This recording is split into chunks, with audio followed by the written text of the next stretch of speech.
My son labeled me a burden and told me to skip Christmas dinner. Just 24 hours later, she was desperately asking for my presence. As I settled into the holiday atmosphere, my phone rang, slicing through the laughter. "Mr. Michael, Officer Kate speaking. You must get home now. Your house is under siege." Little did I know, betrayal lurked in the very heart of my family. What do you think is the biggest secret in the story? Comment your guesses to see who's expecting it before I reveal it. December 23rd.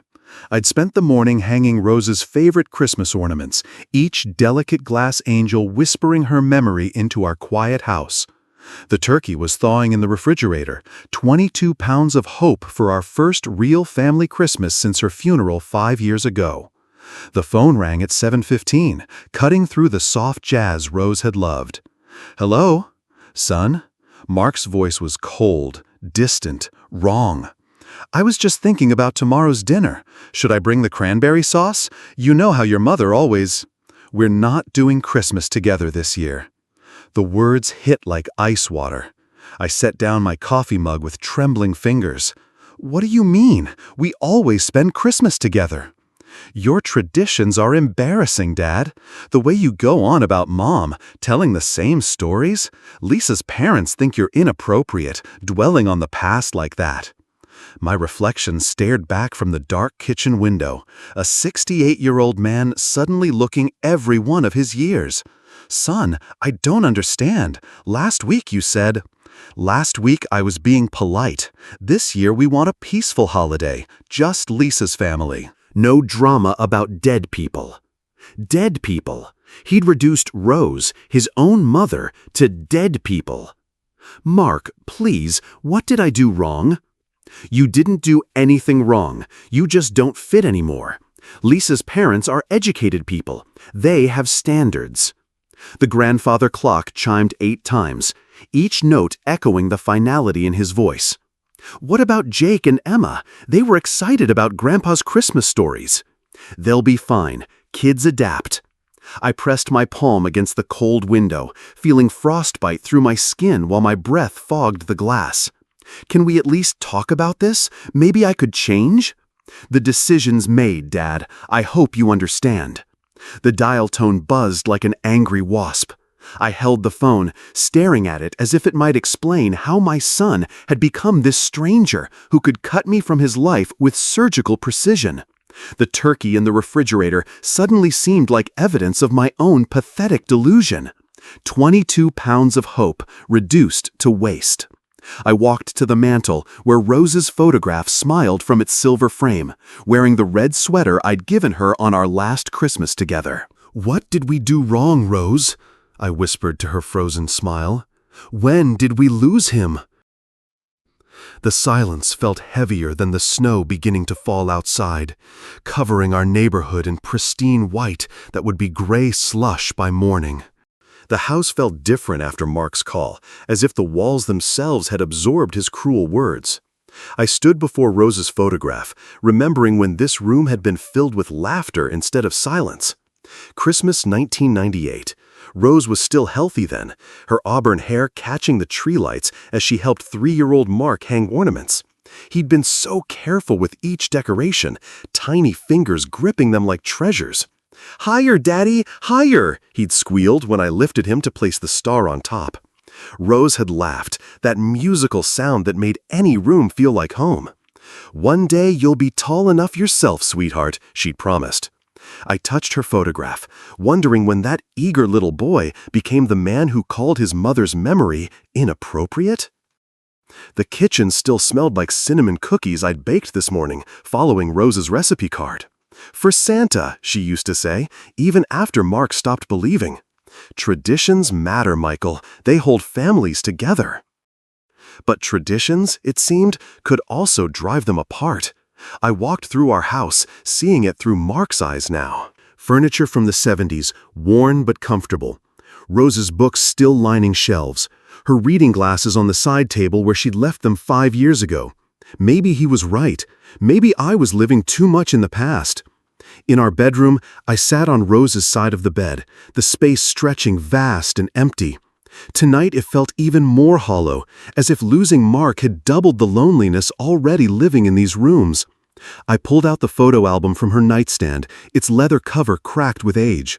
The first page showed Mark's first Christmas, 6 months old and drooling on a stuffed reindeer. Rose was holding him, glowing with new motherhood. Page after page told our family's story. Mark's first steps on Christmas morning, his gap-toothed grin opening presents. Rose teaching him to make stuffing. The three of us together, looking invincible. When had that wonder died? When did my boy become this cold stranger who could dismiss his mother's memory like yesterday's newspaper? I closed the album and placed Rose's photograph on my nightstand where I could see her smile first thing in the morning. The grandfather clock chimed 11:30 as I undressed for bed. Through the window, snow continued falling, blanketing our neighborhood in white. The Petersons' house across the street glowed with warm light, their Christmas tree visible through the front window. Normal families doing normal things. I pulled the covers up to my chin, Rose's side of the bed looking vast in the darkness. The photo album went back in the drawer, but not before I whispered one final question to the night. Where's that little boy who used to beg me to read him bedtime stories? The silence felt colder than the snow accumulating outside.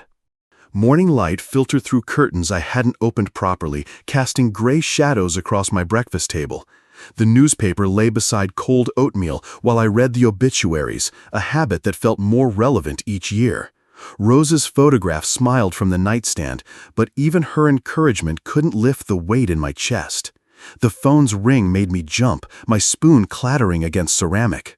After yesterday's conversation, any call felt like an ambush.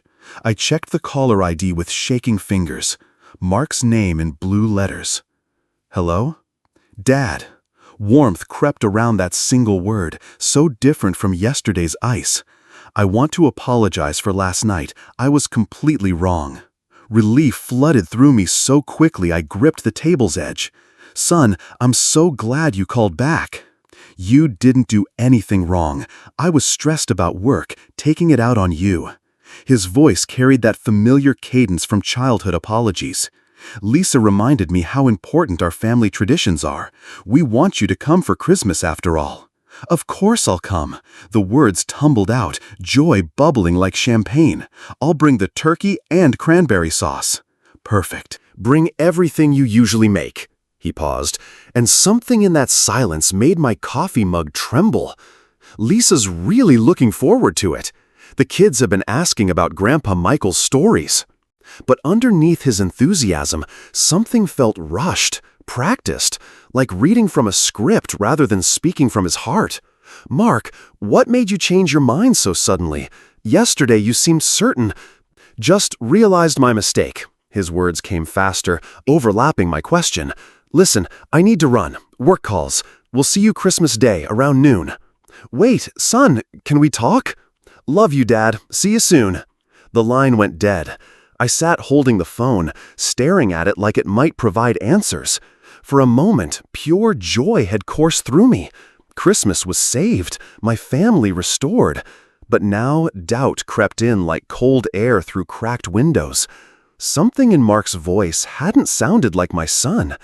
The words were right, the apology appropriate, but the delivery felt hollow, mechanical, like checking items off a list rather than mending a relationship.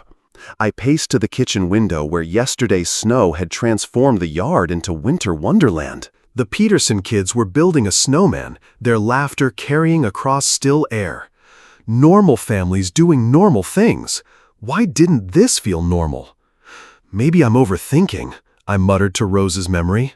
He apologized. He wants me there. But as I moved through my morning routine dishes, newspaper, coffee mug, that nagging feeling grew stronger. Mark had deflected every attempt at deeper conversation, rushing off like he was afraid I might ask wrong questions. What questions would be wrong? I picked up the phone, dialing Mark's first 3 digits before stopping. What would I say? Your apology sounded fake? The question seemed paranoid, but something echoed in my memory. Lisa reminded me how important our family traditions are. Since when did Lisa need to remind Mark about anything?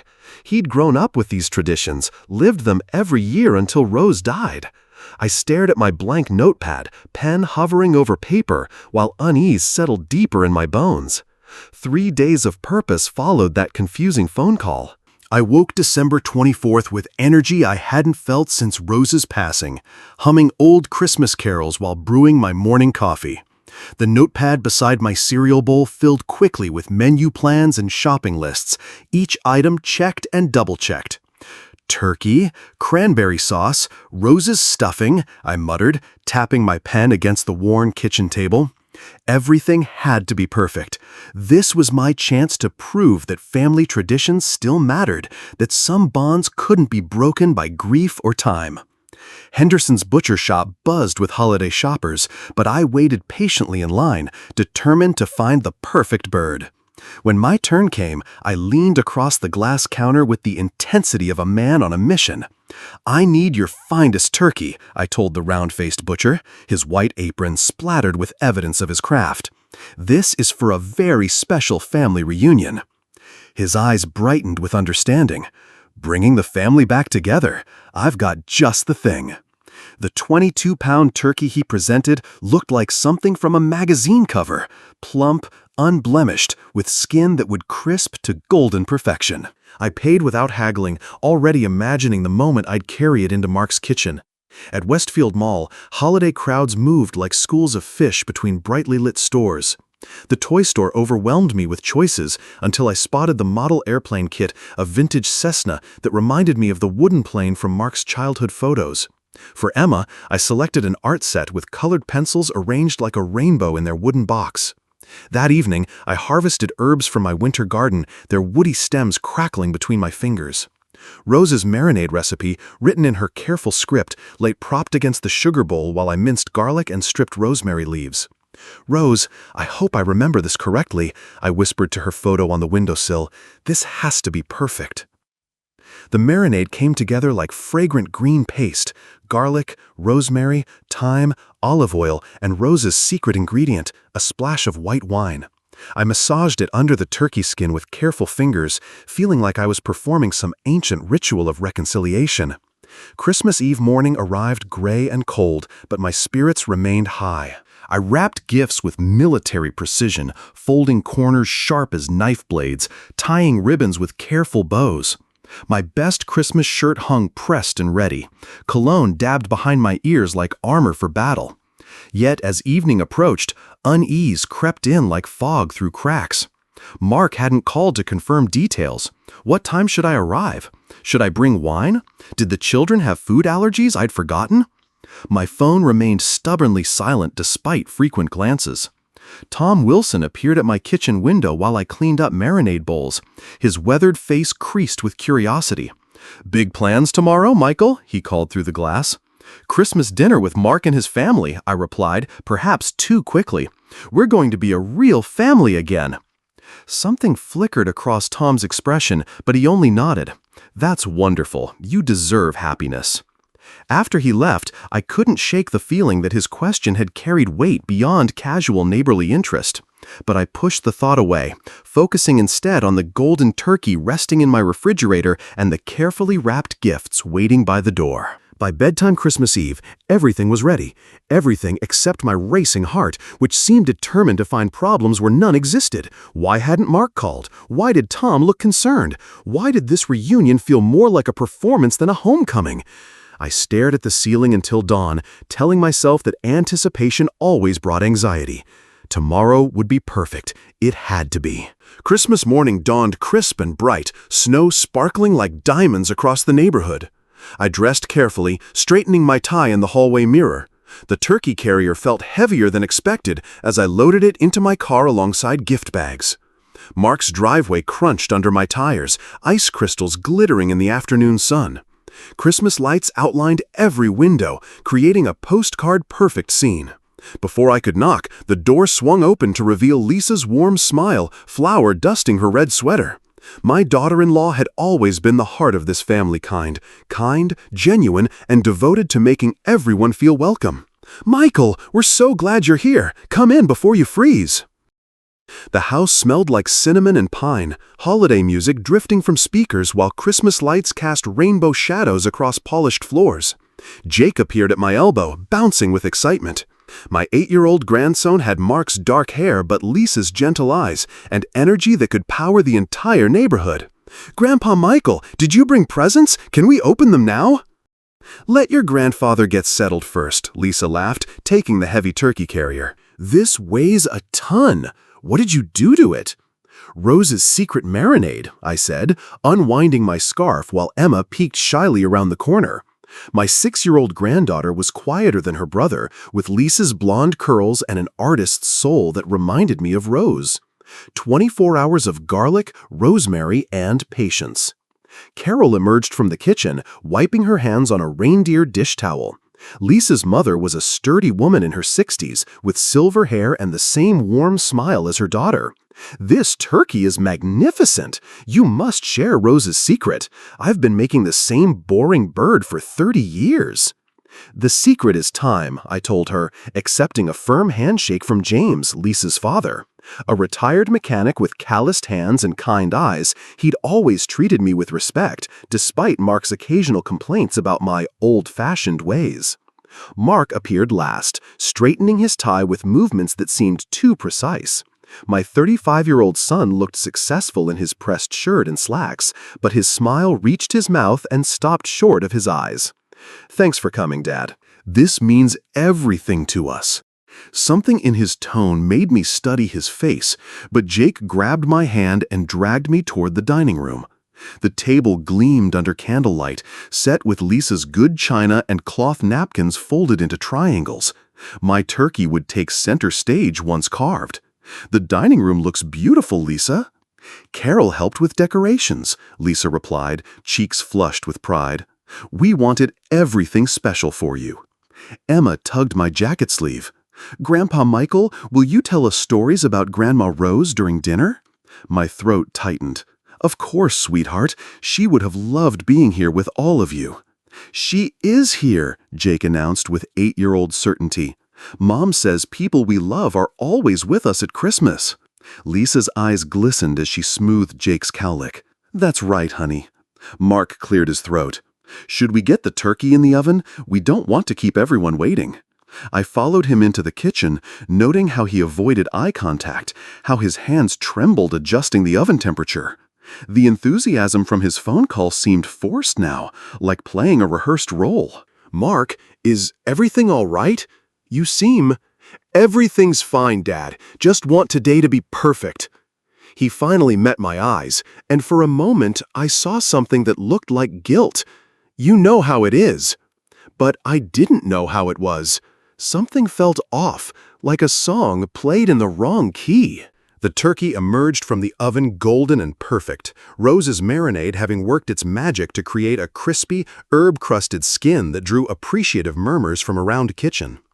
"Would you carve, Michael?" Lisa asked, offering me the electric knife. "You're the artist here." I carved with steady hands, each slice revealing meat so tender it practically fell from the bone.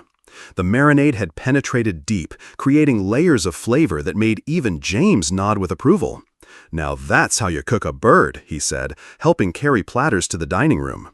We took our seats around the candlelit table, the children flanking me like bookends while the adults settled into comfortable conversation.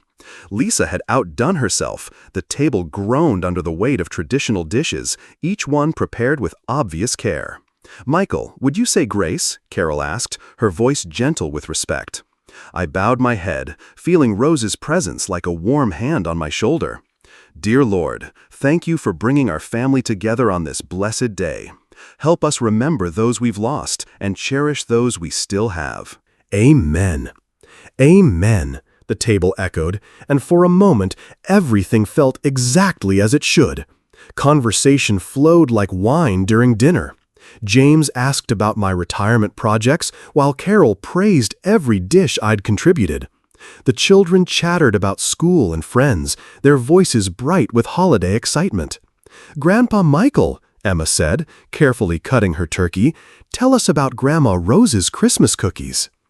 "She made stars and angels," I began, watching their faces light up.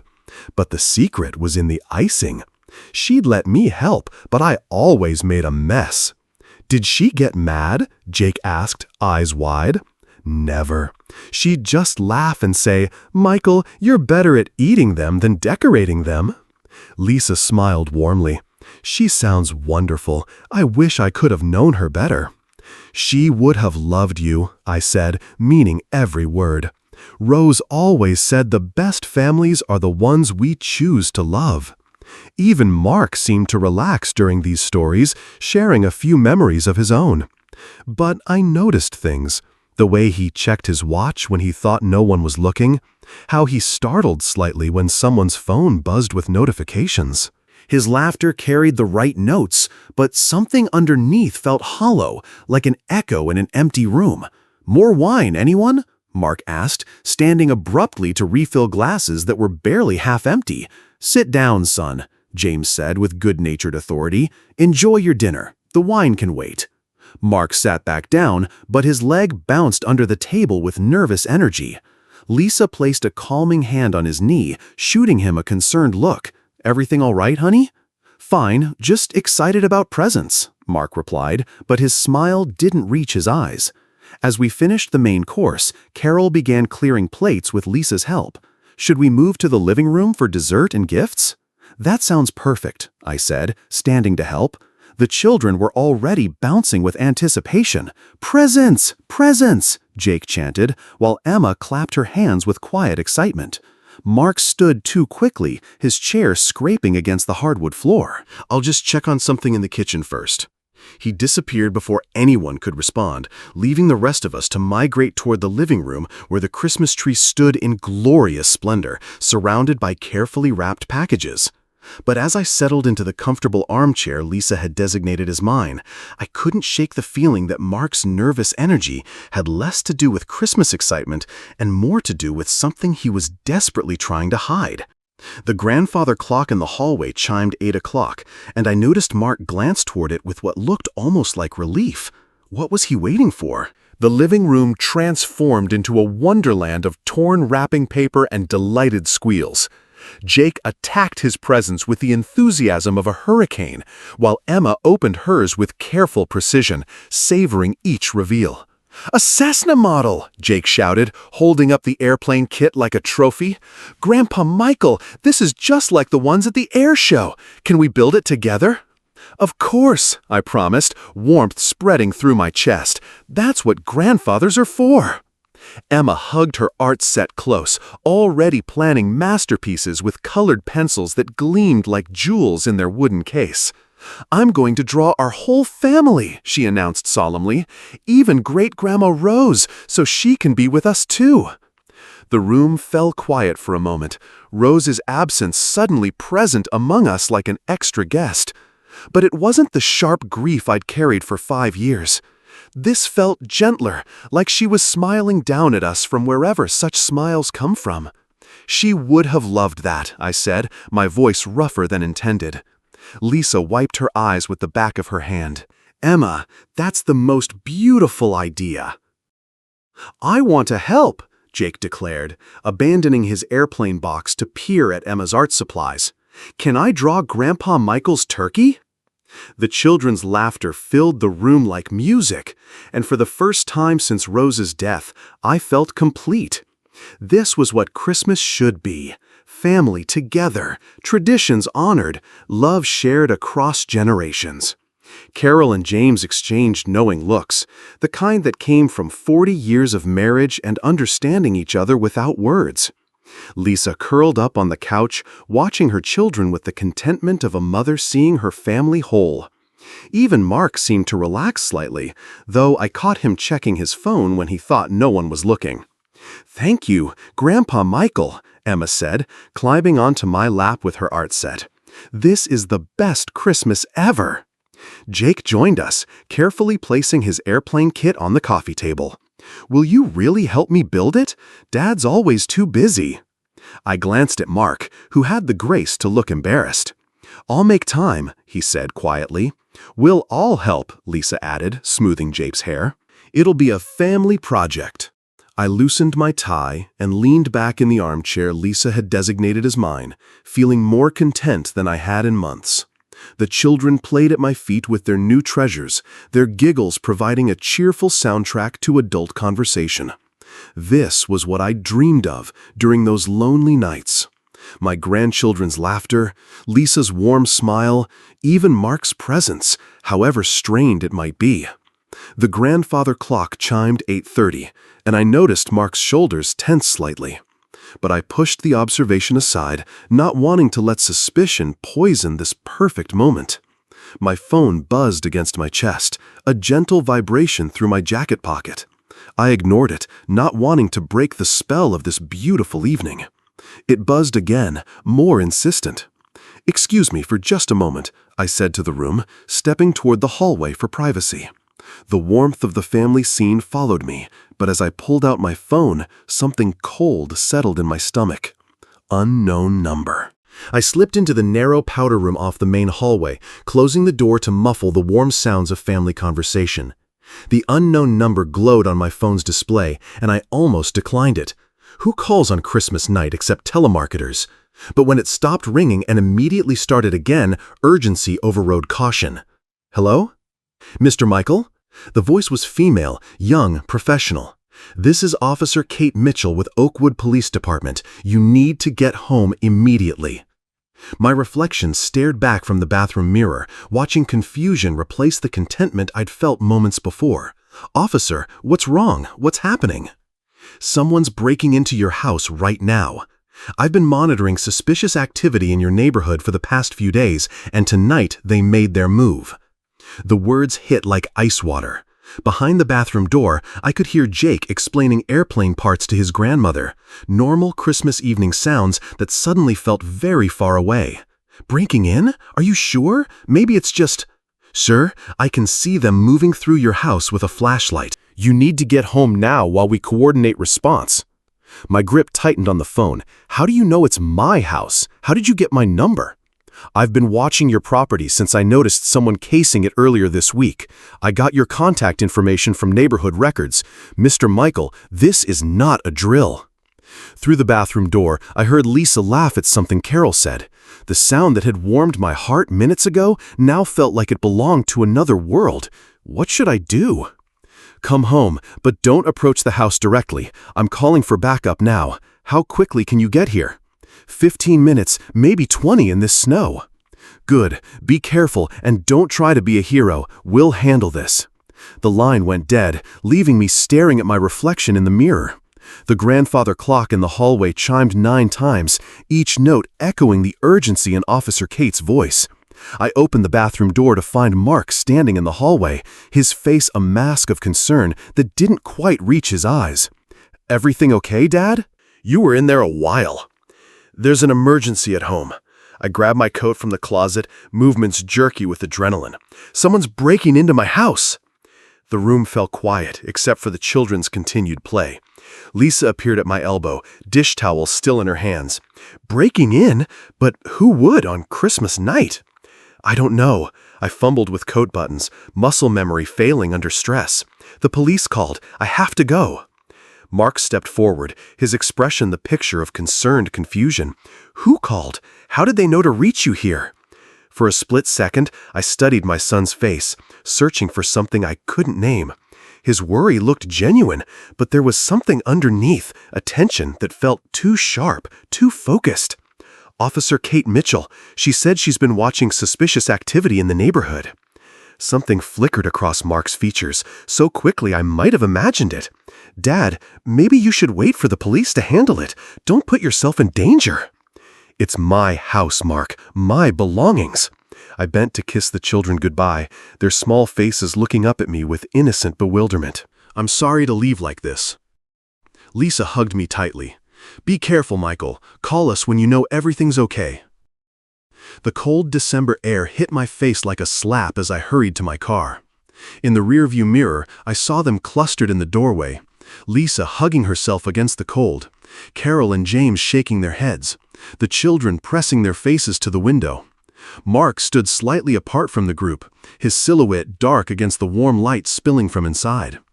As I backed out of the driveway, I caught a glimpse of his face in the porch light. He looked relieved. The suburban streets stretched empty before me, Christmas lights twinkling from house after house. My hands gripped the steering wheel until my knuckles went white. Officer Kate's urgent voice replaying in my memory.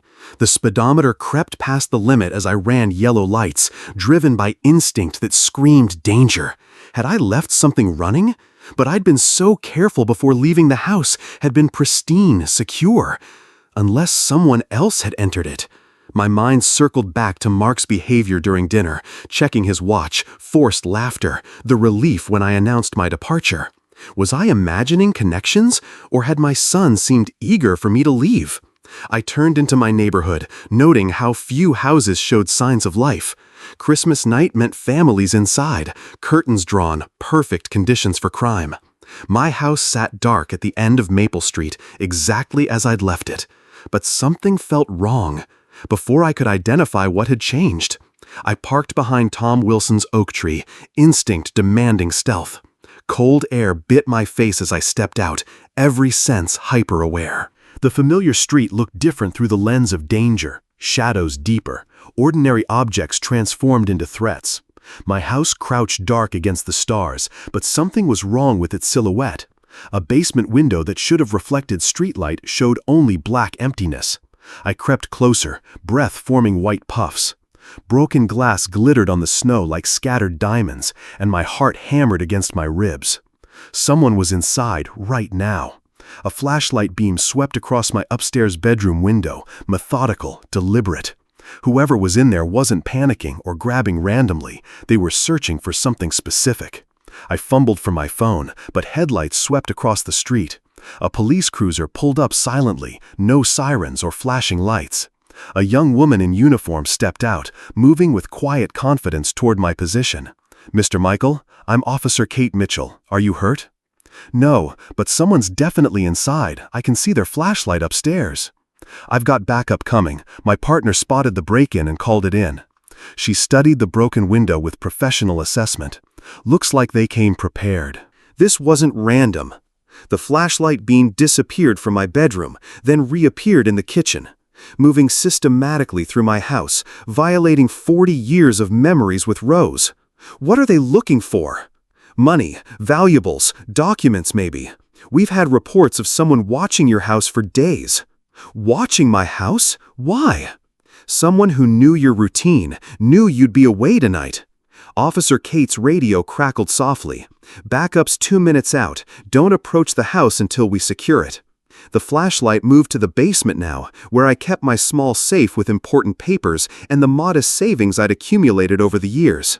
Nothing spectacular, maybe $50,000 in cash and bonds, but enough to pay off debts if someone was desperate. They're in my basement now. That's where I keep my safe. Officer Kate's expression hardened. Someone knew exactly where to look. Officer Kate's radio crackled with backup coordinates as we crouched behind Tom's fence, watching the flashlight beam move through my basement. The intruder had been down there for several minutes now, long enough to locate and work on my safe. "Movement at the basement window," Kate whispered into her radio. "Suspect preparing to exit." My chest tightened with a mixture of fear and rage. 40 years of memories, Rose's jewelry, our important documents, my modest savings, all being violated by some stranger who thought Christmas night was the perfect time to destroy an old man's life. The flashlight beam disappeared, and we heard the scrape of someone climbing through the broken window.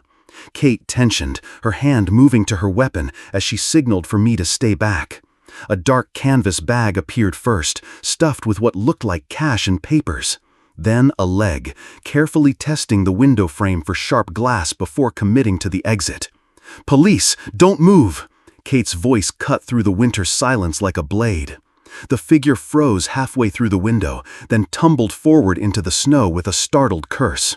The bag split open, scattering cash and documents across the white ground like confetti. I stepped from behind the fence, and my blood turned to ice water. David Clark. The 30-something man scrambled to his knees, nearly losing his balance on the snow-slick ground. His face went ghost pale in the dim light from neighboring houses, recognition and terror warring in his eyes. I knew David from the neighborhood, a quiet man who lived 3 streets over, someone I'd exchanged pleasantries with at the grocery store. He'd always seemed decent, polite, the kind of person who helped elderly neighbors with their groceries. What desperation had driven him to this? "Mr. Michael," David's voice cracked with panic and shame. "I'm sorry. I'm so sorry. I never wanted to do this." Cash lay scattered around his feet in the snow. My emergency savings, maybe $60,000, I'd kept in the safe for security. Bills that Rose and I had saved over decades, reduced to evidence in a crime scene. "Then why did you?" I asked, my voice steadier than I felt. The violation hurt more than I'd expected. This wasn't just theft, it was the destruction of trust, the shattering of my belief that some things were still sacred. "I needed the money," David whispered, his breath forming white puffs in the frigid air. I thought you wouldn't miss it. I thought it was just emergency cash you'd forgotten about."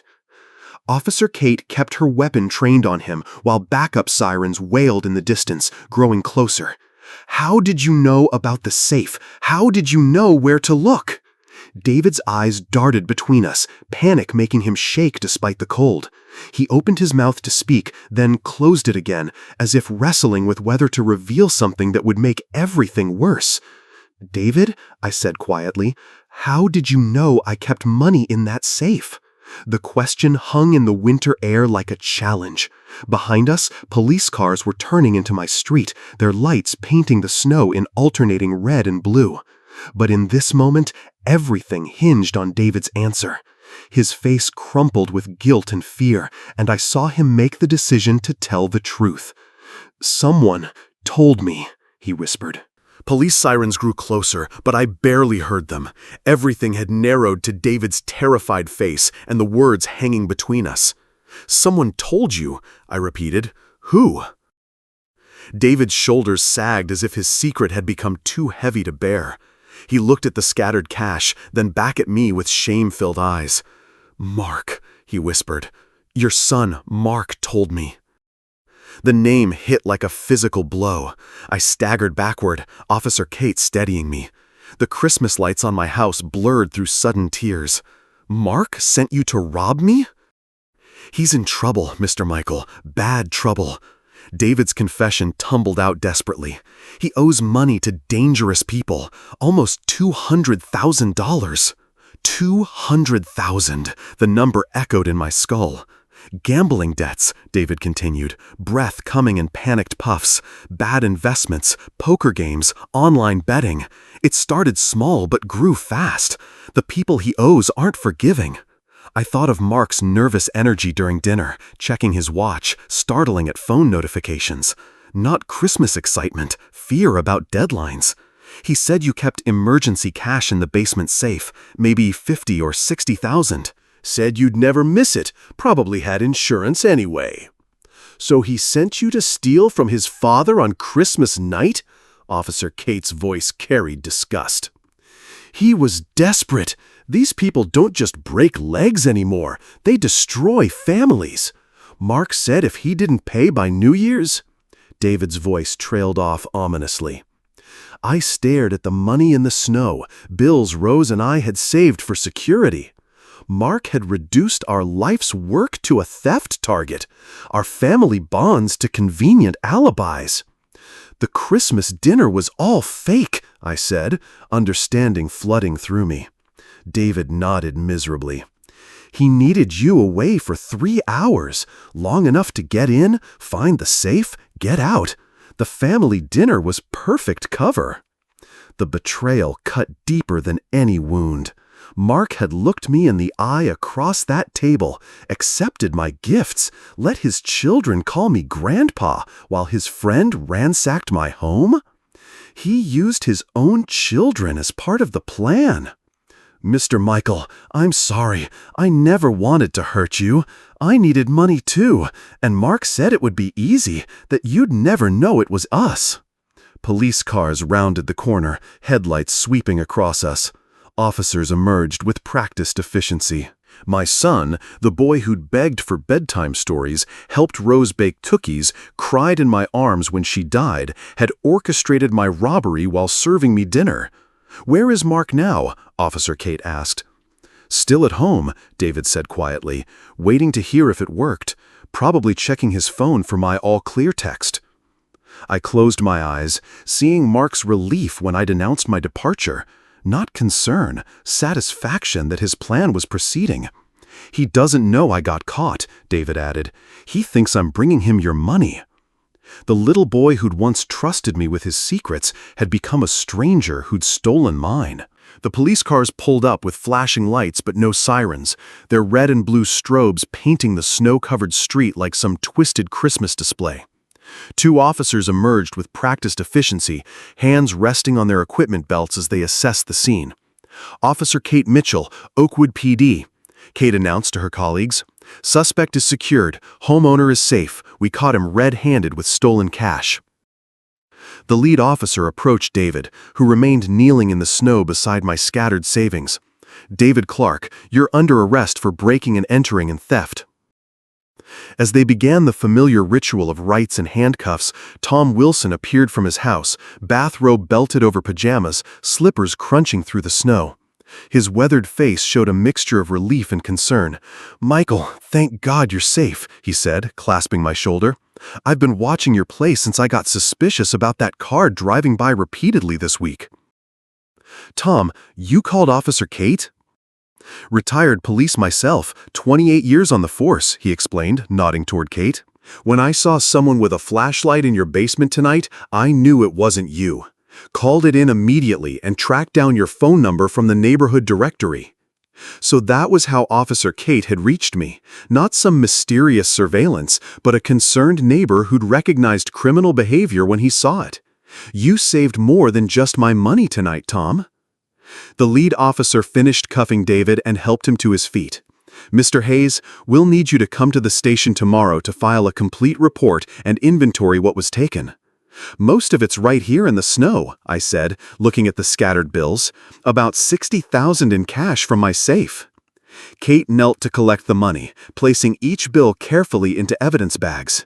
"We'll need to process this, but you'll get it back once the case is resolved." David looked at me one final time before they loaded him into the patrol car, his face a mask of shame and regret. "Mr. Michael, I hope someday you can forgive me. And I hope you can forgive Mark, too. He's not a bad person, just a desperate one." The car door slammed shut, cutting off any response I might have made. As the patrol cars drove away with David, Tom and Officer Kate helped me collect the remaining papers scattered in the snow. Most were just bank statements and insurance policies, nothing that couldn't be replaced. "What will you do about Mark?" Kate asked quietly. I looked toward the direction of my son's house, where he was probably still playing the perfect family man while waiting for news of his successful robbery. "I'm going back there," I said, surprising myself with the steadiness of my voice. "He needs to know his plan failed." "Michael," Tom warned, "maybe you should wait until morning. Let this settle." "No," I said, walking toward my car. "Some conversations can't wait. Some truths need to be told while they're fresh." The broken basement window gaped like a wound in my house's foundation, but the real damage had been done to something far more precious than property. My family was about to learn what betrayal really cost. My hands trembled as I drove back through the empty Christmas streets, the evidence bags Officer Kate had given me sitting on the passenger seat like accusations I wished I never had to make. Photos of my broken basement window, David's written confession, proof of betrayal that would shatter what remained of my family. Mark's house still glowed with warm light when I pulled into the driveway, Christmas decorations twinkling as if nothing had changed. Through the front window, I could see him pacing near the Christmas tree, phone in his hand, checking it obsessively. I didn't knock this time. The front door opened onto a scene that looked peaceful on the surface but felt poisoned by what I now knew. Lisa was folding the children's new Christmas clothes while Carol and James helped Jake with his airplane model. Emma sat quietly at the coffee table, carefully drawing with her new art supplies. Mark stood by the fireplace, his phone clutched in his hand like a lifeline. Everyone looked up as I entered, and I watched Mark's face transform from relief to confusion to growing alarm as he noticed my grim expression and the evidence bags in my hands. "Michael, thank goodness you're back," Lisa said, hurrying toward me with genuine concern creasing her features. "What happened at the house? Was anything stolen? You look terrible." "Ask your husband what was stolen," I said quietly, placing the evidence bags on the coffee table with deliberate ceremony, right next to Emma's innocent drawings. The room fell silent, except for Jake's soft airplane sounds as he moved his model through the air. Emma looked up from her art, sensing adult tension she couldn't understand. Mark stared at the evidence bags like they contained his own death warrant. His face went pale as he recognized what appeared to be official police documents through the clear plastic. "Dad, I don't know what you're talking about," he said, but his voice lacked conviction.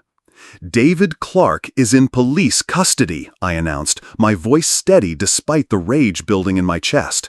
"He's been arrested for breaking and entering and theft. He told the police everything, Mark, everything about your plan." The words hung in the air like an explosion waiting to detonate. Carol's hand flew to her mouth while James set down his puzzle piece with a sharp click.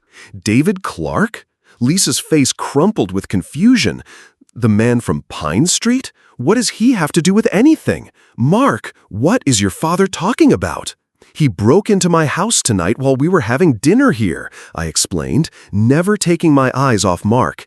He stole $60,000 from my basement safe, money that your husband told him would be there. Mark's carefully constructed facade began to crack. Dad, you don't understand. I understand perfectly, I cut him off. David confessed that you planned the whole thing. You used our family Christmas dinner as the perfect alibi while your friend robbed your own father. Lisa looked back and forth between us, her face a mask of growing horror. That's impossible. Mark was here all evening. He couldn't have planned any robbery. He didn't need to be there, I said. He just needed me to be here, away from my house for hours, while David did the actual breaking and entering. James stood up slowly, his weathered face showing the first signs of understanding and disgust. You're saying Mark orchestrated this? His own father's robbery? $200,000, I said, watching Mark flinch at the number. That's how much he owes in gambling debts, debts he's been hiding from all of you. The room seemed to freeze. Lisa's face went white as the implications sank in. Carol gripped her husband's arm for support. Mark opened his mouth to speak, then closed it again, realizing that every word would only dig his grave deeper. His phone buzzed in his hand, probably another message from whoever he owed money to, and he stared at it like it was a snake. "Is this true, Mark?" Lisa's voice was barely a whisper. "Did you really plan to rob your own father?"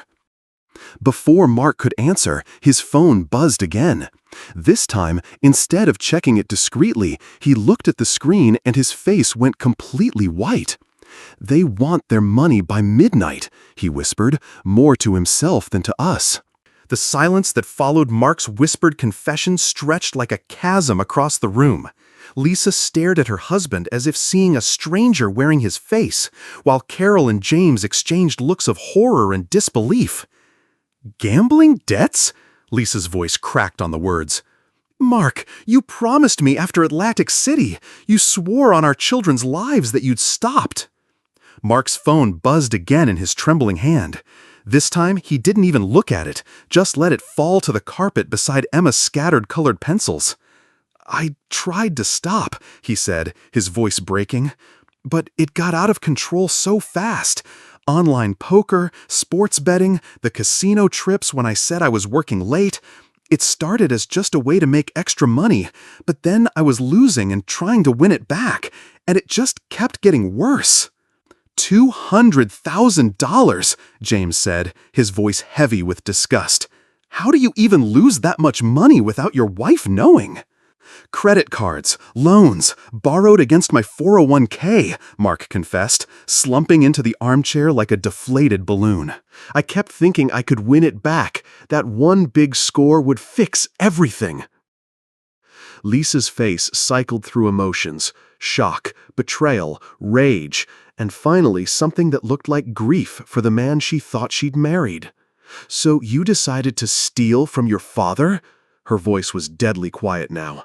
You used our children? Used me? Used Christmas dinner as cover to rob the man who raised you? These people don't just break legs anymore, Lisa, Mark pleaded desperately. They find out where you work, where your kids go to school. They destroy everything you love piece by piece until you pay up. So you destroyed it yourself first, Carol said, her voice shaking with moral outrage. You turned your own father into a victim while your children played at his feet. Jake looked up from his airplane, finally sensing that something terrible was happening. Mommy, why are you crying? Why is everyone so mad? Lisa knelt beside her son, trying to compose herself. Sometimes grown-ups make very bad choices, sweetheart. Choices that hurt the people they're supposed to love. Did Daddy make a bad choice? Emma asked innocently, looking up from her drawing of what appeared to be our whole family around the Christmas tree. The question hung in the air like an indictment. Mark couldn't even look at his daughter. Yes, Lisa said simply, Daddy made a very bad choice. The worst part, I said quietly, is that if you had just asked me for help, I would have given it to you. You're my son, Mark. I would have helped you find a way out of this mess. Mark's face crumpled. I was too ashamed. I couldn't admit what I'd become. So instead, you became something worse, James said. A thief who preys on his own family. Lisa stood up abruptly, her decision crystallizing in real time. I want a divorce. The words fell like a guillotine blade. Lisa, please, Mark begged, reaching for her. I can get help. Gamblers Anonymous, therapy, whatever it takes. I can change. She stepped away from his outstretched hand as if it carried disease. You planned to rob your father while your children hugged him goodnight. You used their love for their grandfather as part of your criminal scheme. There's no coming back from that. But the kids deserve better than a father who's a criminal, Carol said firmly. Lisa, you and the children can stay with us as long as you need. What about the people Mark owes money to? James asked practically. If they're as dangerous as he says, that's his problem to solve, Lisa said with finality. I won't let him drag us down with him. Mark's phone buzzed again on the floor. This time he picked it up and read the message, his face going even paler. They know where I live, he whispered. They're coming here if I don't pay by midnight. Lisa scooped up Emma while James gathered Jake's toys. Then we're leaving, now. Where will you go? I asked. My parents' house for tonight, Lisa said, already moving toward the stairs to pack. Tomorrow I'm calling a lawyer. As the family rushed to gather essentials, Mark sat alone in his chair, staring at his phone like it held his death sentence. The Christmas tree lights twinkled mockingly behind him, illuminating the wreckage of what had once been a family. Dad, he said, as I prepared to leave, I'm sorry. I know that doesn't fix anything, but I'm sorry. I looked at my son, the little boy who'd used to build snowmen in our backyard, who'd cried when his goldfish died, who'd once been the center of my world. So am I, Mark, I said. So am I. I drove home through empty streets for the second time that night, but this journey felt different. The weight of betrayal had lifted, replaced by something cleaner. Sadness, yes, but also a strange sense of clarity. My house sat dark and wounded, the broken basement window like a gash in its foundation.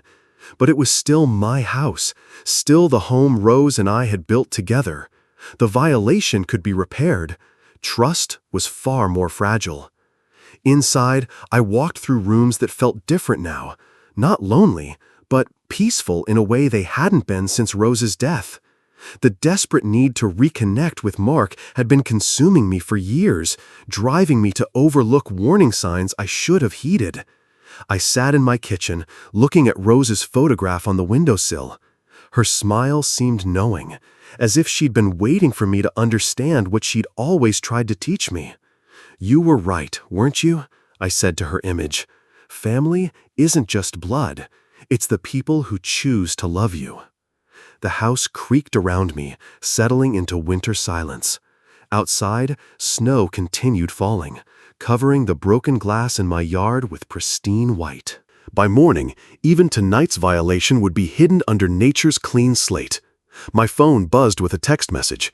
For a moment, my heart clenched, thinking it might be Mark with more apologies. But the name on the screen made me smile for the first time in hours.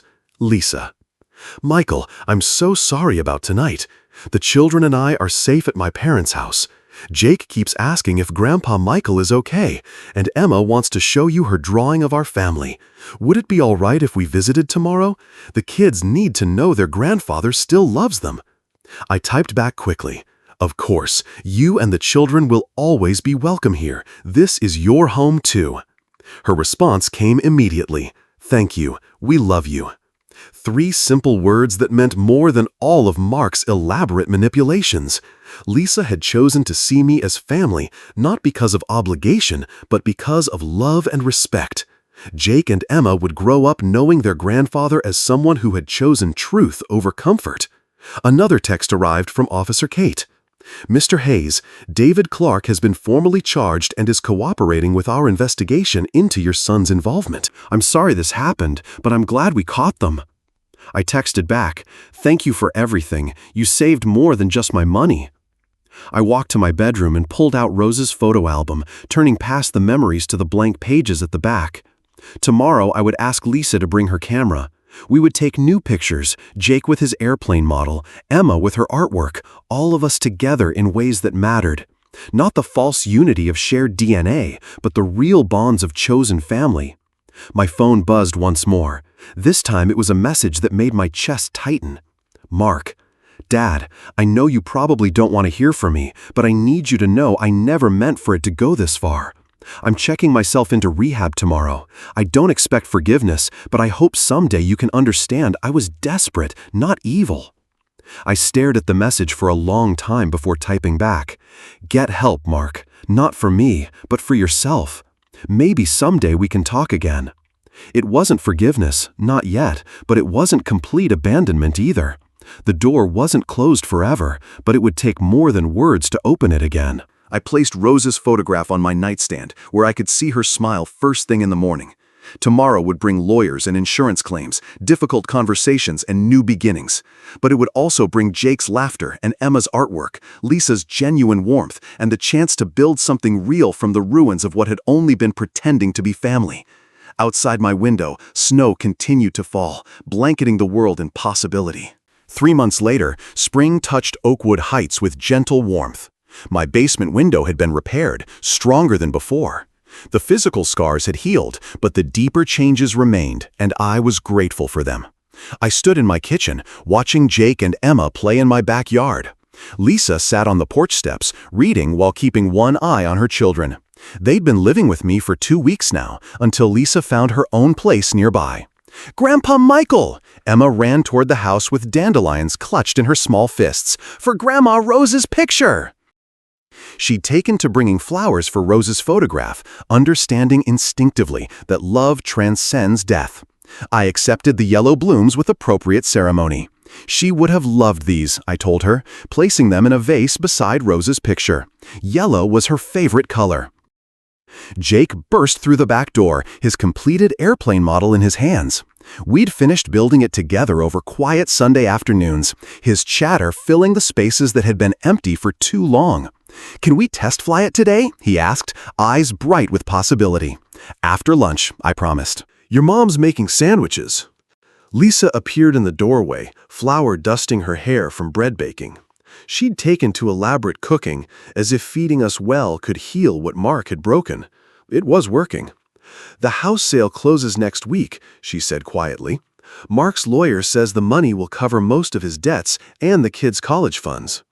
Mark had disappeared into treatment in another state, selling everything to pay what he owed. The dangerous creditors had accepted partial payment and his complete absence.